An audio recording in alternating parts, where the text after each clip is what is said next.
All right, so what are we wearing today, Joe? I'm wearing a silk mandarin shirt. Mandarin is in the Chinese. orange? Oh, wait, Chinese? Yeah. But I thought we were going to talk about Japanese estate items today. Samurai sword. Yeah, what's your point? Yeah, I guess I have none. But this is interesting though, right? The last time I was here, the emphasis was on, what paintings and different mixed media paintings. Right. What's up with the swords? Are we doing different things now? Yeah, so Primal Gallery is now selling estate items, hard to find estate items. And it's a complementary business. It's more from just fine art. People are starting to bring me really neat stuff. I've got tools, jewelry, antiques, collectibles. I can never tell what a client's going to bring me. You got woodworking tools? I do. All right, I want to look at those for myself, actually. What's the most unique item you have here? So I don't have it on display, but this one client brought me shrunken heads. He swore. No. Yeah, from Papua New Guinea. And Wait, like real? For real? Well, I think they were monkey heads. He swore they were real, and I'm sure there are laws against that. So I try to be, somewhat picky about which kinds of estate items I sell. Okay, I want to check that out. Primal Gallery for shrunken heads. I want to see this. That's actually kind of cool. All right. So, on here we have some museum quality pieces. I have a lot of World War II memorabilia, if I'm saying that right. Memorabilia? Yeah. I had 2 samurai swords that were hanging up from a client. And one of the things we want to do today is take a look at them, try to assess their price, their worth. So at this juncture, I want to introduce Mr. Amador Salazar. But So anyway, this one here. Okay. All right, so I want to see how you remove the handle. Well, it should have a pin right here, and Okay. Something like this? Yes, and it's missing, so it should come out. So it just pulls straight Yeah, off? yeah. Oh, I see, and there's a hole where the pin Yeah, would... with the pin. So- That's all that holds it. That's surprising, right? A war sword is held in with just a single pin. Just a little single pin. And it's a wood chopstick bit, or what is Yeah, it? well, I guess whatever, a friend of mine said that he uses chopsticks. Ah, interesting. to hold it in place. Yeah, to hold it in place. And then, We'll have to get some close-ups of this as well. Yeah, so this one, this one it should be signed. and it's not signed. It's not signed. It's not signed? It's not Okay. signed. So what does that mean when it's not signed? It was just made for one purpose, for the Army or the Navy or the Air Force. And what do you call this part of the The samurai? Tsuba. The They call it Tsuba. the Tsuba. So So this is It's the removable. guard, yeah.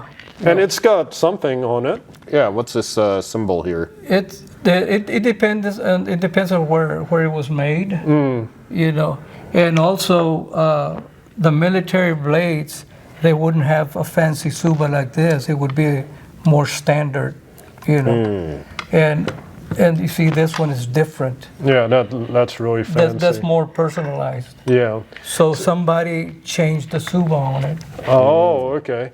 Could you unsheath it? Sure. All right.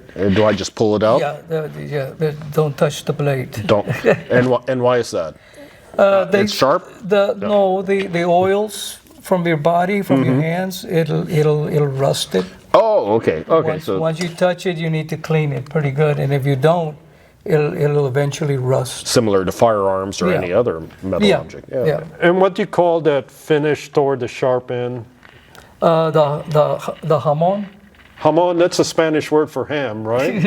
And that it's called a hamon for a blade? Yeah, but this one doesn't look like it has one.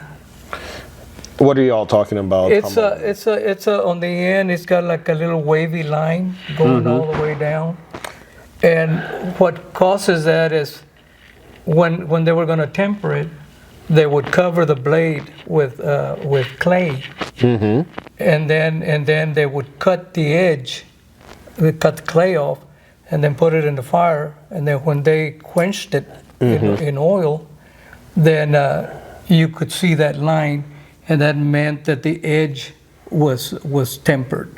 And you know, Okay, so it's an indicator. yeah. And now on some of the Army blades, it doesn't have one, or if it does, it's most likely acid made. Oh, okay. Yeah, because the blades that were worth more money, of course, they took more time, you know, to do them, and they did them right, so they would do them the way it should be done with the heat. I see. So this one seems to be a bust. No writing, No, no Hamon. no. So it's probably a samurai that Yeah. manufactured for the common foot soldier. Yeah. Okay. Yeah, and that's why it's not signed. Okay. But it looked like somebody changed the Tsuba, because it's a more personalized one. And that wasn't common practice, right, of changing the Tsuba? Yeah, it was. It was once the sword was yours, that you could do whatever you wanted with it, I see. and it was not supposed to be yours. No, really? You returned it? Interesting. Yeah, because I have a friend who was born in Japan, and he said that after the war, the army or the government was picking up the swords. Oh, okay. Yeah, they wanted the swords back. Well, that's interesting. And what about the handle? It's woven. Did they actually do that, or? Yeah. Now this is also personalized. Somebody did it on their own, but because a lot of the Army, or Navy, and Air Force swords, at one point they started doing metal. Oh, okay. Metal handles. In other words, cheaper. So, do you think this is an army sword? Yeah. That's an army sword. Okay. Yeah. Is there any significance to this? Looks like a bronze or brass piece in there. Oh, the Menuki. They call Menuki. it. They call it a Menuki, and this is supposed to be shark skin. Shark skin or ray skin. You see that? It does look like it's rough, sandy, right? That's Like a shark skin. Yeah. Yeah. Yeah. So let's talk about this. So what are the different parts of the handle here as we look at it? Well, Does the Menuki, the Menuki, and the Tsuba. the Tsuba, And the guard. I'm not too sure of the other parts. But this might be shark skin here. Yeah, well, it should be. It should Okay. be, but then later on they started using plastic, you know. Really? Yeah, because I've seen some sorts, and that's I don't really rough. collect Japanese, but what I've learned here and there, a little bit here. Yeah. Yeah. Well, do you got a guy for shark skin? Yeah. So, That's beautiful, though. I mean, even if it's mass Yeah. produced, that's Yeah. still Yeah. beautiful. what do you think something like that would sell for on the open market? Or what, in your collective history, you've been a Yeah. collector, how much would you be willing to pay for something like that? Probably about maybe $400 or $500. Really? You know. I was hoping it would be higher for my client, but $400 or $500. Okay. Yeah. But you know, the thing with antiques, it's how much you want it. Right. Yeah. Right. That I learned that a long time ago, because I've paid a little more than what I wanted to for some of my swords. But Now, what kind of swords do you personally collect? I collect European swords, more of medieval. My oldest sword is from the 1200, Oh, wow. and I collect up to 1700s. I'm not much into the modern stuff, Yeah. because I look at it as an investment. You know, I've got swords that I paid $1,000 like 10, 12 years ago, and now they're So even if you think you overpriced it Yeah. back then, by now it's worth more. Yeah. So that's one good it's a good thing investment, about yeah. antiques. You know, yeah. they go up in value as Gotcha. time goes by. So this is the second client's samurai. The story behind this is the guerrillas in the Philippines caught him. And what is the name of the shorter samurai they carry that they would commit? The tanto. The tanto was a The small one. Was it hachi or something like that? Yeah. So apparently the story behind this one is when they caught this guy, the Philippine guerrillas caught him before he could commit suicide. They caught him and they gave this to the head of the guerrillas, who then gifted it to one of MacArthur's officers. Yeah. And my client purchased it at that point. So let's take a look at this one. I see the shark skin. And Yeah. Yeah. And that, okay, the pin is out too. Now I notice there's a button as well. What is that button? This one here? Yeah. When it works, but this one is not working anymore. It's another security. Oh, like a locking mechanism. Yeah. Oh, okay. If the pin were to drop out, then that would Gotcha. lock it. Not all of them have it, but this one, it seems it's not working anymore. It's worn out. Oh, Ooh, hey, we have some writing. yeah, this one is signed. Is that Japanese lettering? Yeah, but only on one side. Only on one side. And I'm gonna have to use my glasses. so when you say sign, the manufacturer would engrave it, whoever forged it, or Yeah. the officer would have it commissioned to him? Well, it depends. It depends. It depends. Because if the officer that commissions it, they would sometimes they would put the name of the officer, I see. but definitely the name of the maker. You know, and this one, what I understand on this one, it's also an army blade, and it was commissioned, and some of the cadets, when they were graduating, instead of getting a sword from the army issued, they would order, or they would commission their own. They would have to pay out of their pockets. I see. But because it was a momentous occasion for them, graduating and all of that. And this one is also an army blade. Is it the same length? Or this one seems a little longer, right? Yeah. Yeah, a little bit. So would they custom make them for? From what I understand, it depending on the height of the soldier. Okay. It would be the length of the sword, because you don't want a real tall guy walking around with a dagger. Well, it makes sense what you're saying, because this one that we first looked at compared to the second one, Yeah. it looks like there's a lot more decorative items and customization on the second one that makes it stand out more, at least to my eyes. Yeah. Yeah. And this is very decorative. Yeah. And it's okay to touch a handle, right? Yeah. Oh, and I see what you're saying. The Hamon? Yeah. That one's that one. Oh, I can see it. Yeah, that's beautiful. Is there a way to tell if they used a clay method versus acid? No, this one was acid, because it's a machine blade. This one is a machine blade, Oh, how can you but tell it's it's a machine? because of the signature.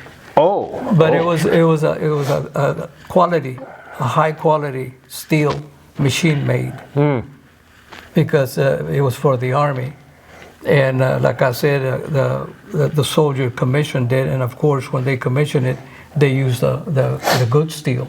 I see. Yeah, because towards the end of the war, they were running out of material. I see. So they started using whatever they could find to make swords, and then that's why they went to a metal handle towards the end, because they were running out of material. But this one was a high quality steel machine made sword. And now with the provenance on it, it could make it be worth more money. But as far as the swords, it's a machine-made sword. So you're thinking best price? Hard to tell. Yeah. Definitely worth more than that, but, Yeah. but not significantly more. Oh, yeah. I'll tell you what, I wouldn't want to see anybody running at me with one of Well, these. No. no.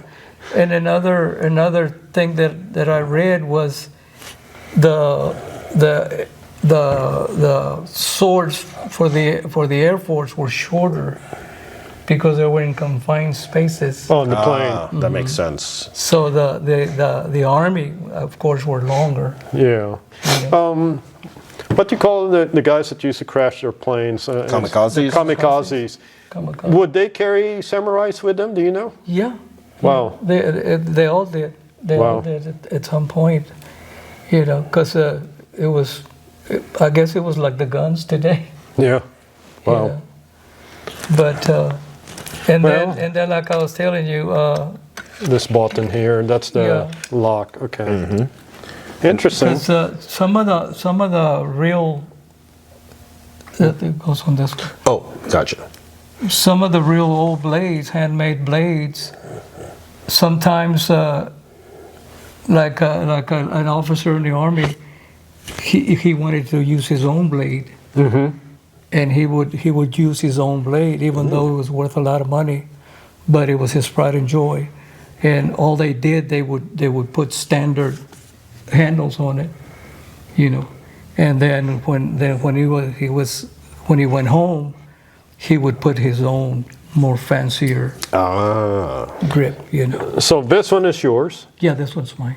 And is it the same color as shark skin? And To me, it looks a little bit different, but little lighter, this right? blade looks newer, right? It looks. When was it made? This was 1920s. Oh, so that's probably even older than these. Yeah. Yeah, these ones were made. They were made like for the armed forces between 1932 and 1944. I see. So anywhere in that period, that's when these ones were made. And this one was the maker. It's got the maker, and it also has the appraiser. Oh, really? Apparently, a maker would make a sword, and then it was a high quality sword, handmade.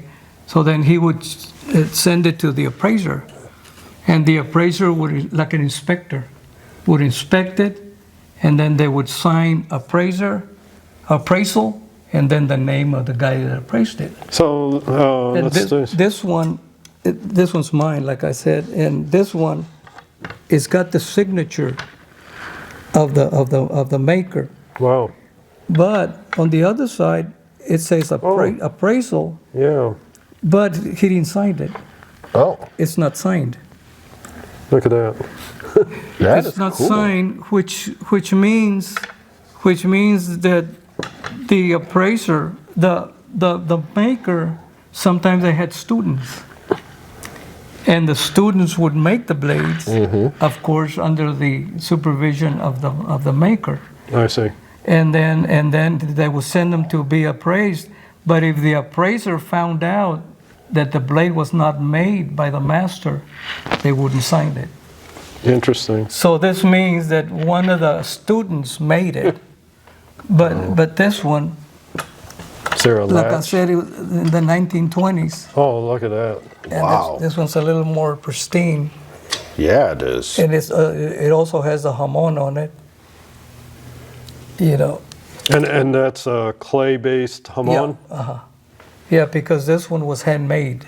Wow. It was a handmade, high quality steel, and of course it's got the fancier Tsubas and the fancier Menukis and the wrap and everything. It's And amazing. same question, how much you think that's worth? But this one, being a handmade and everything from the 1920s, you're looking at about maybe 3,000-4,000. Oh, wow. Yeah. Jeez. I guess the difference is the machine made and handmade. Like nowadays. Nowadays, there's stuff that's made by hand. It's worth more than a machine made. And it's not in real pristine. You can see some scratch marks on it and stuff. And the Japanese, they love their swords clean, bright. They almost look new. Yeah, it almost looks like fresh new, Yeah. freshly forged stainless steel. But And that's why I kind of stuck to medieval, because Japanese, it's a lot harder, you know, especially if they're not signed. You know. Oh, to determine provenance. Yeah, and, you know. well, we need to do this more often when you bring us some of your Oh, Yeah. older swords. I appreciate your time today. yes, sir. Yes, sir, no problem. Yeah, really My appreciate it. pleasure. You know, Joe and I do have some Eastern European in our background, so if you have anything in your collection that aligns with that, we'd love to see examples. Okay. So, let's see if I understand. 1932 to 1945 on both of these. Yeah. And this one is 1920. 1920. Interesting. Yeah. Now there's some swords that were made in the 1600s. Now those are you're And you're going to bring us some to look at? I wish I had one. But then you're talking 10, 15,000, Yeah. 20,000. Well, your client's going to be disappointed about this one, but I still think they're both amazing pieces. They're beautiful. Yeah. To me, I mean, I love swords, so to Yeah. me they're beautiful swords. Yeah. Yeah. You know, but that's one of the reasons I don't get into Japanese swords, because it's hard to price them, especially if you don't read Japanese. Right, right. Because there's been occasions where we used to go to the gun shows, and my friend, he's half Japanese, so he knows, and they would tell him, "Oh, this is an expensive sword because it's signed." And he said, "Well, can I open it? You know, look at the signature." Sure. And sure enough, it was signed, made in Japan or made in Taiwan. You know, and so that's why I said, no, I better stick to European. Well, thanks again for your time. I appreciate it. Appreciate it. I learned something new, man. This is great. Yeah, I love it. And these are going to be at the Primal Gallery, correct? On display, yep. Until my client sees this video and reassesses the value.